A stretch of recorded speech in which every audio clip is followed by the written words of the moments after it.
Saludos tengan todos los que me escuchan, soy Sir Albert Wesker, espero que estén pasando un buen día desde cualquier lugar en donde me estén escuchando. En esta ocasión, he decidido hacer un vídeo de un tema que me ha llamado la atención. Estoy hablando de los errores en aquellas películas que todos conocemos y que incluso las hemos llegado a ver, pero no estoy hablando de cualquier error que llegan a cometer en las películas con respecto a las escenas y a los personajes, más bien se trata de errores científicos, lo que nos remontaría básicamente al género de ciencia ficción. Este, siendo un género muy interesante dentro del cine, llega a tener un trasfondo muy importante dentro de la historia de sus películas. Quizá algunos estén pensando que esto de la ciencia ficción no necesariamente debe de ser 100% certero, ya que es, aparentemente, ciencia ficción. Esto es aceptable dado a que es cierto, sin embargo, hay que saber que hay mucha diferencia entre los aspectos que se basan en especulaciones y teorías, y los aspectos que ya han sido comprobados científicamente, y la ciencia ficción maneja ambos aspectos, por lo que algunas partes de las películas son incorrectas y no deberían de pasar.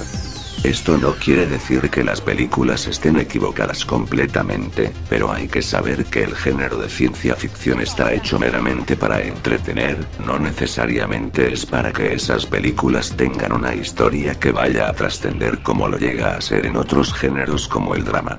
Cabe destacar que esto es solo mi opinión que tengo con respecto al género, así que cada quien puede tener alguna percepción diferente. Bien, ya habiendo explicado y aclarado algunas cosas, es momento de empezar.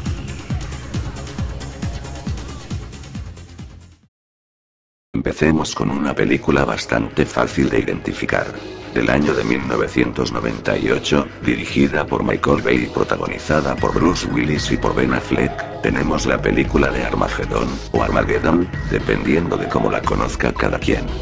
Cabe destacar que desmenuzar todos los errores que posee esta película fue muy duro, dado a que se llegaron a contabilizar la exorbitante cantidad de 168 errores únicamente, contados por algunos estudiantes de la NASA, todos y cada uno de ellos dignos de nombrar para al menos un vídeo. Créanme que cuando yo me enteré de esto, me sorprendí bastante, ya que haber encontrado tantos errores me hace pensar dos cosas: en lo que estaban pensando los guionistas y en el tiempo que tiene la NASA para hacer eso. Como sea, nombraré algunos de los más importantes, ya que decir uno por uno me tomará bastante tiempo y como había mencionado antes, todos y cada uno de ellos es digno de aparecer en un solo vídeo hablando de la película. Bien, creo que el primero y el más importante de ellos es el saber que no hay ningún asteroide del tamaño de Texas en el sistema solar, por lo que es imposible que algo así exista por estos rumbos, y esto viene acompañado de otro error, ya que en la película nos muestran que detectan la llegada del asteroide en tan solo 18 días, lo cual también es aparentemente estúpido, ya que teniendo en cuenta el error de que está del tamaño de Texas, detectarlo en tan poco tiempo también es algo poco creíble, ya que un asteroide con esas dimensiones puede llegar a ser detectado muchos años antes, o hasta décadas, inclusive teniendo en cuenta que la película se desarrolla en el año 1998, la tecnología de aquel entonces sí estaba capacitada para detectar esas anomalidades desde mucho tiempo atrás. Otro error imperdonable es que en la película muestran el forcejeo de algunos de los personajes en la escena en la que se encuentran en el asteroide. Aquí sus movimientos son inapropiados, ya que la gravedad que ejerce el asteroide es muy débil, a diferencia de cualquier planeta, por lo que eso tampoco puede suceder realmente. También sería muy fácil que el asteroide se viera a simple vista, dado a su descomunal tamaño, pero no lo muestran en la película como tal. Bueno, finalmente llegamos al más grande e insufrible error que hace que la película sea cutre. Por el momento es, sin necesidad de explicarlo mucho, imposible, en toda la extensión de la palabra, lograr partir de un asteroide. 2. Se necesita ser un idiota para creer que eso es posible, ni aun teniendo todas las bombas atómicas del mundo y lanzarlas simultáneamente ahí lograría ese efecto. En fin, aún quedan más de 160 errores por debatir, pero se haría muy largo esto, por lo que será mejor pasar a otro ejemplo. El segundo ejemplo que tenemos es una película que es de igual manera muy conocida, quizá ya varias personas de la audiencia ya la hayan visto. Estoy hablando de la película del día después del mañana, dirigida por Roland Emmerich y protagonizada por Dennis Quaid y por Jake Gyllenhaal. La película trata de que tras la problemática del calentamiento global, el planeta empieza a sufrir grandes cambios de temperatura, tanto así que todo el norte del planeta queda completamente congelado. Bueno, a mi parecer es una trama medianamente interesante, sin embargo hay muchísimos aspectos erróneos, al igual que con la película de Armagedón. El principal problema que tiene esta película es la premisa. Aparentemente, según la trama, toda la ciudad de Nueva York queda inundada debido al derretimiento del Polo Norte. Sin embargo, en la película solo explican que lo único que pasó fue que se derritió un bloque del tamaño de Rhode Island, que si lo vemos bien parece muy grande, pero no lo suficiente para que pueda inundar toda la ciudad. Para ello se tuvo que haber derretido todo el Polo Norte, pero eso no pasa en cuestión de días, ya que tomaría años. Ni aunque toda la luz que emana el sol esté concentrada en el Polo Norte hará que se derrita lo suficientemente rápido como lo muestran. Hablando de este director, he de mencionar algunas más de sus películas que tienen errores considerables. Veamos, primero tenemos a la película de Día de la Independencia, esa en donde los protagonistas son Will Smith y Jeff Goldblum, la cual trata sobre una sociedad alienígena que invade la Tierra y pretende acabar con todos, así de simple. Cabe destacar que en lo personal es la mejor película que veremos de este señor, ya que siendo muy sinceros, la mayoría de sus obras se pueden considerar demasiado exageradas e innecesarias. Teniendo como ejemplo esta película, podemos decir que con la llegada de los extraterrestres no habría tanta necesidad de haber atacado, dado a que tras haber llegado en una nave groseramente enorme, hubiese habido un desequilibrio gravitacional considerable, tanto así que algunos edificios debieron de haberse derrumbado. Otra película es la de 10.000 AC, que lejos de ser ciencia ficción tiene pinta más de ser una película histórica. Desafortunadamente esa película no sirve para ninguno de los dos géneros. El primer error que tenemos es que nos cambia aparentemente la historia del antiguo Egipto, dado a que se trata de una película que transcurre en el año referente al título. Es falso pensar que la civilización egipcia ya existía por aquel entonces, ya que es mentira. Numerosos vestigios afirman que empezaron a asentarse a partir del año 6000 a.C. y que por aquel entonces solo había comunidades muy reducidas de pescadores. Hablando de los egipcios, otro error muy grave es creer que los dientes de sable vivieron en África en aquel entonces, pese a que aún quedaban algunos que otros, no estaban para el momento en el que se construyeron las pirámides. Con esto, me doy cuenta que un error nos lleva a otro error y así consecutivamente. Estos felinos se extinguieron alrededor del 8000 a.C., sin embargo en el norte de África se cree que no habitaba, por lo tanto es otro dato erróneo. Además, también es incorrecto que la llamen dientes de sable por obvios motivos temporales. Por si fuera poco, los efectos visuales hacen ver a dientes de sable con esteroides, cosa que igual hicieron con los mamuts. Hablando de los mamuts, he de decir muchas cosas al respecto con la película. En primer lugar, los mamuts nunca fueron domesticados como lo muestran ahí. Además, tampoco sirvieron para la construcción de las pirámides de Egipto. Además, por aquel entonces el mamut ya estaba aparentemente extinto en todo el continente africano, aunque se dice que aún siguieron viviendo muy reducidas especies por el año 2000 a.C. De hecho hay de igual manera bastantes errores restantes, pero será mejor pasar a una película aún más absurda. Supongo que casi no hay persona en la audiencia que no conozca la película de 2012, película que trata de los acontecimientos catastróficos que ocurren por ese calendario maya, el cual culminaba el 21 de diciembre.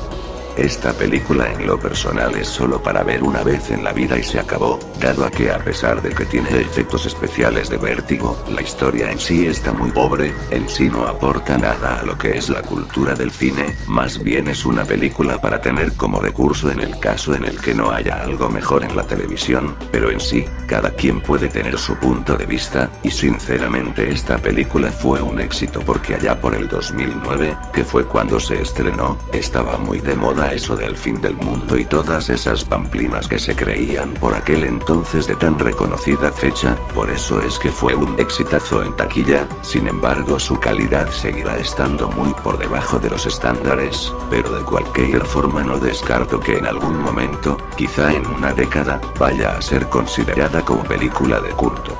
En fin, con esto terminamos con la filmografía de este director, por lo que es momento de hablar de otra película. Esta película quizás sea la más conocida del vídeo. Parque Jurásico difícilmente pasaría desapercibida por la audiencia gracias a la popularidad que tiene. En lo personal puede que sea la mejor película del vídeo. Aquí el problema es de igual manera la premisa, ya que como lo muestran en la película, hay una compañía llamada InGen, la cual trabaja en la recuperación de animales extintos, principalmente de los dinosaurios que se extinguieron en los periodos Cretácico y Jurásico respectivamente. Haciendo un paréntesis, la película muestra más animales extintos en el periodo Cretácico que en el periodo Jurásico, pero si lo consideramos un poco parece que Parque Cretácico no tendría el mismo efecto que Parque Jurásico, así que se les perdona. Volviendo al tema. La compañía mencionada anteriormente se dedica a recolectar ADN de dinosaurios en mosquitos que se quedaron atrapados en el ámbar de los árboles. Estos mosquitos llegaron a picar a los dinosaurios, por lo tanto su sangre queda junto con ellos en el ámbar. Pero he aquí algunos problemas. En primer lugar, según investigaciones de paleontólogos, el ADN no vivía más de 521 años, puede que no solo el de los dinosaurios sino también el de todos los seres vivos en general, ni aun siendo conservado en ámbar. Otro error que se presenta también, es que los científicos de la compañía intentan completar el ADN de los dinosaurios con el ADN de las ranas, lo cual en el caso en el que resultara posible, sería casi imposible que el producto final sea precisamente un dinosaurio. Investigaciones apuntan que el ADN de las aves es evolutivamente más cercano al de los dinosaurios que el de los anfibios. Bien, finalizaré el vídeo con una recopilación de errores que suceden en una gran variedad de películas de ciencia ficción. El primero y uno de los más importantes es, que no hay ningún ruido en el espacio, cosa que muestran películas como Star Wars o Star Trek. De ninguna forma puede haber ruido en el espacio ya que, dando una definición simple, el sonido es transmitido por el aire. El espacio no cuenta con aire, por lo tanto es imposible oír algo así como lo muestran en las películas, pero como podrán saber ya, una película de esas sería demasiado aburrida sin sonido, a menos que sea un tanto como 2001. Una odisea en el espacio, pero aquí no hay guerras como en las películas ya anteriormente mencionadas, así que esto es algo que se perdona de igual bien. Otro aspecto que también falla en muchas películas, alejándose un poco de lo científico y entrando más a lo filosófico, es que todos tienen un lenguaje universal. Estoy hablando del inglés. Es aparentemente imposible encontrar razas alienígenas que tengan el mismo idioma, además que compartan muchos rasgos culturales y psicológicos.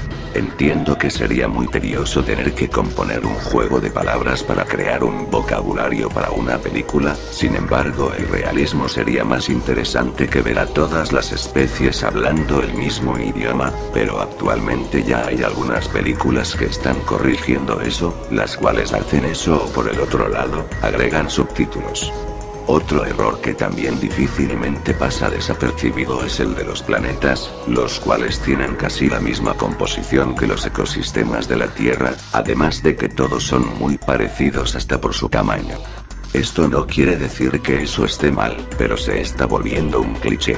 Encontrar planetas así en la galaxia es muy posible, pero tampoco es para que haya gran variedad de esos.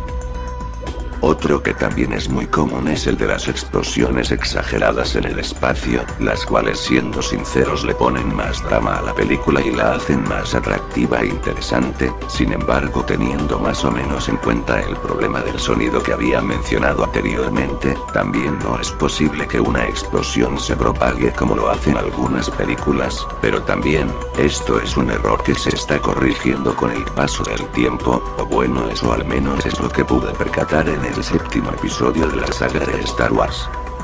El siguiente error es también muy común. Todas, pero absolutamente todas las comunicaciones que tienen los protagonistas o algunos personajes con otros, son, aparentemente, instantáneas. Esto lo hacen por el simple hecho de que todas las historias cambiarían en el caso en el que se hicieran con más realismo. O por el otro lado, los guionistas no tienen ni la más jodida idea de que esto no puede ser. Si tenemos en cuenta que la comunicación de aquí a Marte sería de aproximadamente 8 minutos, no hay razón aparente para pensar que con distancias aún más largas no pueda ocurrir lo mismo. Pero como ya había dicho anteriormente, si esto llega a ser así, esas películas no serían lo mismo. Y finalmente, uno que involucra al cine de superhéroes por antonomasia. Seguro muchos habrán visto las películas de El Hombre Araña, hablo de las primeras de Maguire y de Garfield. Las de los Hombres X o X-Men, y otras como la de Waterworld. Bueno, en sí estas tienen algo en común, que presentan a sus personajes como seres superdotados o mutados por cualquier razón, ya sea por la radioactividad o por la aparición de un bicho raro. Para esto voy a tener que recitar algo que encontré en la web que sirve para explicar esto. Aquí hay que tener en cuenta dos puntos principales. El primero, que la radiactividad, los virus y otros agentes mutágenos provocan mutaciones en el ADN y de las células, no de la persona entera. Una persona está compuesta por miles de billones de células, cada una de ellas con la misma copia de ADN, y una de estas células muta, puede desarrollarse un cáncer o alguna enfermedad puntual, que luego se extiende por el resto del cuerpo matándolo por asfixia o por acaparar recursos. En ningún momento se altera el ADN de todas las células del cuerpo de una persona por la acción de ningún agente mutágeno, y mucho menos a la vez y con el mismo código mutado. En segundo lugar, las mutaciones son aleatorias. Puede ocurrir que tengas un superpoder con la misma probabilidad que tengas un infrapoder, y no parece verse mucha gente que encoge de tamaño hasta desaparecer, que pierde 2 brazos y media cabeza, o que se queda espontáneamente sin músculos en las series de superhéroes mutantes. Todos parecen tener, casualmente, un poder positivo o, al menos, significativo. La probabilidad de que una mutación sea benigna es mucho más alta a que sea maligna. Y esta es infinitamente más alta a que suponga un avance evolutivo. Para que, espontáneamente, se creasen tan solo 2 o 3 superpoderes de forma aleatoria en los 7.000 millones de habitantes de la Tierra por mutación de nacimiento, haría falta esperar miles de años aunque toda la Tierra estuviese recubierta de radiactividad. Aunque de hecho es más probable que los habitantes mueran por culpa de la misma. Personalmente pienso que el artículo ridiculiza a este género de películas, lo cual se me hace muy exagerado. Sin embargo, también hay que aceptar que si no se incluyen cosas como estas en el guión, siendo uno muy exigente con las películas, terminarían siendo malas, pero eso ya depende de la perspectiva de cada quien. Antes de finalizar el vídeo he de comentar nuevamente que no estoy en contra de que las películas se hagan de la manera de la cual las hacen, más bien es al contrario, es por esto que tienen algo de magia y no se llegan a ver monótonas ni aburridas. El propósito de este vídeo fue mostrar el lado científico de algunas de ellas. Bien, ya una vez aclarado esto nuevamente, me despido de todos ustedes, espero que les haya gustado el vídeo y saludos, espero que pasen un buen día.